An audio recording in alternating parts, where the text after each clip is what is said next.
self-directed IRA and with a non-recourse loan on top of that. Is that correct? Yes, that is correct. Yes.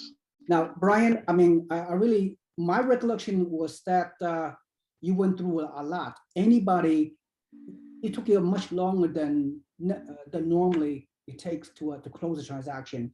One thing I really admire you, Brian, that you overcame everything. You did not give up, right? You know, a lot of investors would have said, "Oh, 9 months, the house still hasn't been built. You know, I'm gonna cancel. I'm gonna walk away from it. I'm gonna give up."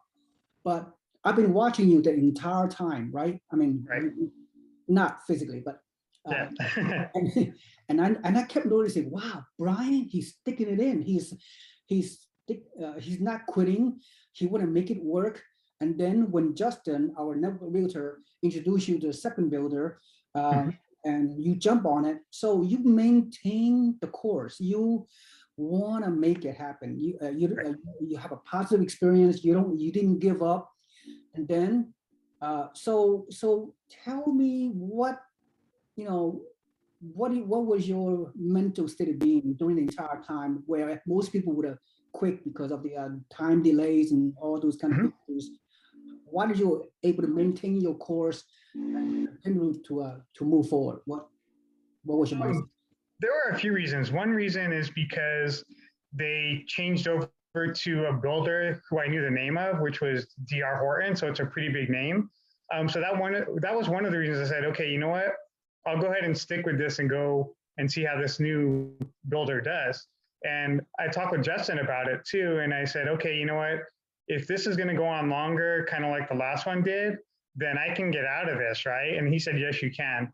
So those were a few things that I asked him about, just because, like you said, it had been a long time since I started getting involved with the property. But since I had been involved in it and invested in it for so long already, I wanted to make it work. So it's just the number of people out in Florida and the way the prices are out there now, and there was instant equity built in.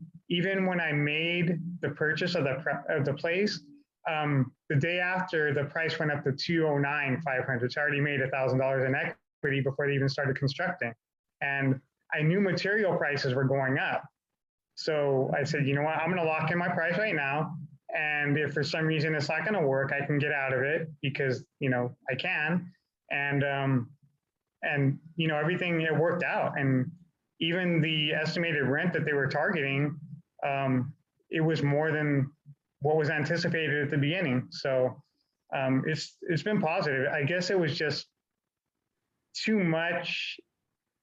I invested so much time into it that it was too much to kind of turn around.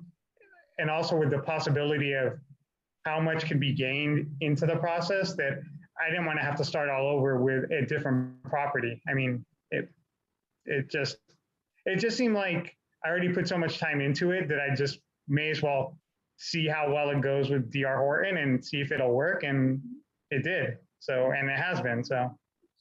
Well, Brian, you made a very wise decision. You committed to the process. You did not give up, and so that's a very good lesson learned for many other real estate investors out there. So you are a blueprint for how people need to the attitude and the commitment you need to become a successful real estate investor. So you show the right mindset. So it's going to bode you well for the future. Now, then working, like, I was able to call you and talk to you when I had my concerns and stuff, and you were able to kind of walk me through those concerns. And, then I started just kind of thinking different ways, like, okay, if I need to pull from a different IRA to pay down the property, I can do it that way. Just there are a lot of things that I could do to make it work if I had to, so. Yeah, I mean, Brian, as you know, I mean, the concept, the philosophy of my company is the Yee Real Estate Network. The word network is, to me, is very powerful, because you as an investor buying out of state is, if you do it by yourself, would be extremely, just mind-blowing and scary. But you're surrounding yourself with a team. Myself as your go-to real estate advisor, and my team on the ground, Justin Zawodny and his company and his property management and a good builder, and then and all the people surrounding you. You're not doing alone. You're working as a team. So so that's the.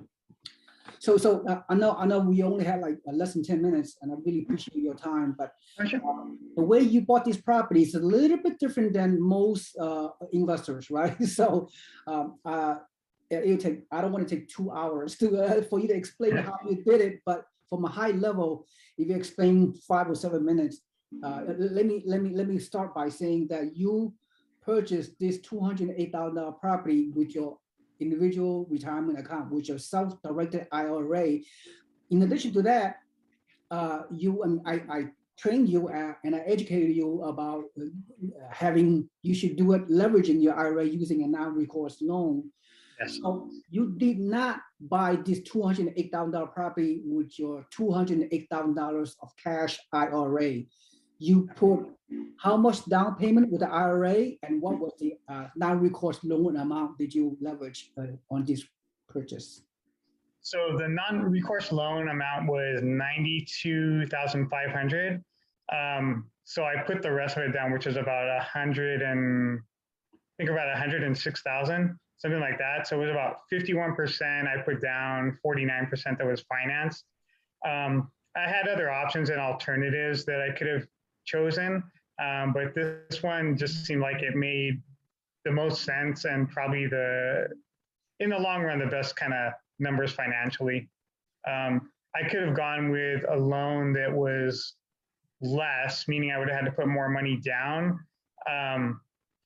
But I think it just would have taken too much more time to try to pay that one down. So. Yeah, I remember. You're looking over the non-recourse loan option. Mm-hmm. All different kind of loan options. I think it's so, right. Very, very, very technical. So once again, explain to the audience. I mean, it's very difficult to buy with IRA in the first place, but you add on to another component into the purchase, which is the non-recourse loan. So tell the audience, how did you overcome, once again, all the technical paperwork, addressing the IRS Internal Revenue Service guidelines, and going through the non-recourse lender that we refer you to? I mean, how that all this paperwork you're able to overcome all this? Tell me. Yeah, it was. So first, it was just kind of getting the contacts from you, and then I just kind of lined them up, and I knew I had to talk to the non-recourse lender. So that was kind of the first. Well, after saying I want to purchase the property, then I was working with a non-recourse lender and making sure that they could do the financing for it. And if they came back and said yes, then we were on our way forward to going ahead and making this work. And then we signed the property, and then the non-recourse lender had to go ahead and make sure that, given all the specs with the property, that it was going to work out okay. So I worked with Justin on getting that back to the non-recourse lender. And then finally, the non-recourse lender said, okay, you know what? So we've done all this. Now let us go ahead and finalize the numbers for you, which was, I think, the month before the property was completed. And they came back and told me that. And then from that point, I was able to choose the numbers and which loan I wanted to go with. So yeah, it was a lot of hand-holding and a lot of making sure that everybody's on the same page for it. But it worked out. So it was, I guess it's better to know more people through all of this than, to just kind of go with one person and hope everything goes correctly. So.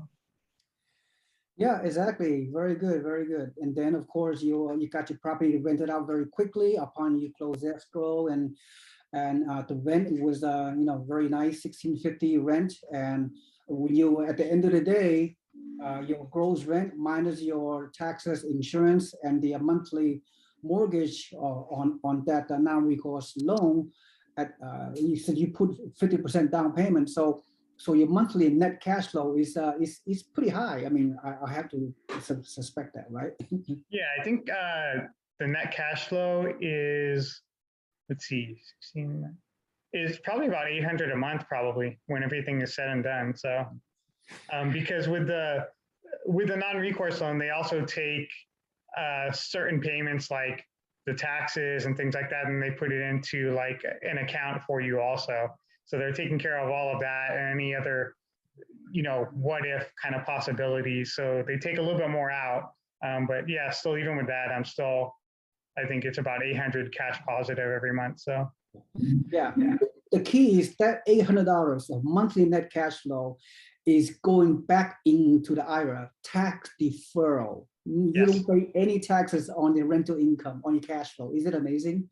yes, that's awesome. So Yeah. Buy the property inside your IRA and leverage with a non-recourse loan against the IRA. I mean, you are leveraging your money. You are compounding your money, and your rental income cash flow grows tax deferral, and the appreciation of the property inside the IRA also grows tax deferral. And then at age 59 and a half, down the road, years later, I don't know how old you are, don't disclose that.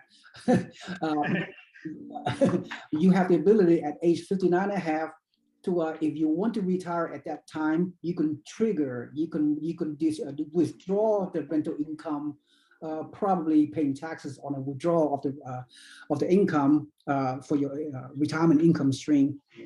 So you have a lot of exit strategies in the future, but using IRA have a lot of benefits as well, and a lot of people have are not aware you can do this, especially with non-recourse loan. I mean, the non-recourse loan is such a mystery for even a lot of savvy real estate investors out there. They have no clue. Not only you can use your IRA to buy investment property, you can leverage with non-recourse loan, assuming the underwriting requirements or guidelines, the loan underwriting guidelines, or meet the requirement of the non-recourse lender, which is important to to address. So okay, so remaining couple of minutes we have. So what is your takeaway from this purchase in Florida? And what is your long-term goal with this property that you purchased in LaBelle, Florida, which is outskirts of Cape Coral, Southwest Florida, which is a booming area. So what is your takeaway with this purchase? What's your goal down the road with this property? yeah, I mean, right now I'm happy with it. There are a few hiccups with it in terms of they had to fix a few things, which is normal for a new property. Is speaking with Justin. But it was all covered because there's a warranty on it, so they take care of all that. So that was good. So I mean, right now, long term, I'm looking at keeping this. I don't have, at this point, I don't think I have any idea of wanting to like sell it. I mean, maybe as I get older, maybe I'll say like, hey, if it hits like the $1 million mark, maybe I'll sell it. But I really enjoy the passive income side coming in. It's like, if I'm in retirement and I saw that passive income coming in every month, that's great. So, so that's kind of what my plan is right now. Just, I'm not planning on letting it go at this point. So, yep, that's the idea. That is a mark of a good investor. Invest for the long term. There will be some challenges and some corrections, some issues, but stay the course. Invest for long term, 10 years at least. Then you'll be fine. Just like that's how it is. So, so yeah, I think that's pretty much I have for you. You have any kind of any additional thought? I mean, how do you feel about the investors out there? I still have a lot of investors that have not pulled the trigger, Brian. yes. Mm-hmm. A lot more than I care to admit. So, what are your inspirational words out there for people, or just for those people waiting in the sideline? What you want to say to them? Well, I know it can be scary, wanting, like, not knowing or maybe wondering what you're getting into. But again, you can ask a lot of questions about the process to get more comfortable with it. You can talk to C-Wing. He can refer you to some of his investors that have purchased properties to get comfortable with it. In the end, I mean, if you are not comfortable with it, I mean, but you're capable to, you may want to purchase a cheaper property and see how that goes. And then at that point, you're probably more comfortable and locked in, because that's what I did. I said, let me try something that's not too costly. And that was in Niagara Falls. And then I said, okay, that's going really well. Let me go ahead and try another property. And I talked with C Wing about it, and he recommended, oh, why don't we go to Florida then? You know, and that was great, because I hadn't thought about Florida until I talked with C Wing. So it's just, the network is very valuable. And that's kind of what I've learned through this. Having that network is valuable, but you can also learn a lot through it too. So yeah, you have any other action plan down the road? I mean, now that you have 2 properties in your portfolio, what are your future real estate action plan moving forward? Yeah, I mean, we'd like to maybe do another property, possibly back in Niagara. We're looking into that, and you know, we'd like to kind of have one where we're doing it outside of Niagara, where we're doing it kind of real time for passive income that way. But again, it's still something that we're looking into. So, but those are my plans moving forward right now. So. Very good, Brian. And of course, we're always here to help you long term, especially I'm here. I love mentoring, coaching, and guiding my investors such as yourself. And I'm always available, as you know. I'm always available by text, by email, by Zoom, by FaceTime, whatever, because I care about my investors, my members. I care about their success, because it's a win-win situation. You know, so I really enjoy the journey of helping my investors, not just short term, but long term as well. And thank you for sharing your unique experience with the audience out there, the good, the bad, and the ugly. Mostly good. That's good. Yes, mostly good. Yes. So thank you, Brian, so much for your time, and looking forward to helping you to achieve your financial goals and dreams for you and your family. Thank you so much, Brian. Everyone else, thank you so much. This is C Wing Yee from the Yee Real Estate Network. Take care. Have a blessed day. Bye-bye.